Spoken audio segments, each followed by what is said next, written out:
Deepseek versus Grok versus Vscode. Which one should you actually be using when coding? Hey guys, in this video, I'm going to break down Deepseek, Grok from XAI, and Vscode, especially how they help with writing code, debugging, and making your life easier as a developer or creator. Let's start with Deepseek. Deepseek is an AI assistant that's great at understanding code, especially if you're working in Python, JavaScript, or even C++. It can generate functions, fix bugs, and explain logic clearly. Some say it's catching up fast to the big names in AI coding help. Now let's talk about Grok, built by Elon's team. Grok is trained on real-time data from X, Twitter, so it's super strong on current events and general knowledge. When it comes to coding, it helps, but not as deep as Deepseek or GPT.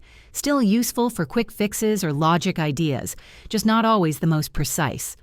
Finally, there's Vscode. Vscode isn't an AI itself, but when paired with tools like GitHub Copilot, it becomes a powerful combo. You get real-time suggestions inside your editor, no switching windows needed. If you're serious about writing clean, fast code, this combo might be your best bet. So which one is better? If you want real-time help inside your code editor, go with Vscode plus GitHub Copilot. If you're looking for a smart AI to chat through problems, try Deepseek or Grok. All three are awesome, just used in different ways depending on how you work. Let me know in the comments which one you use more. And if you found this helpful, hit like and subscribe. See you next time.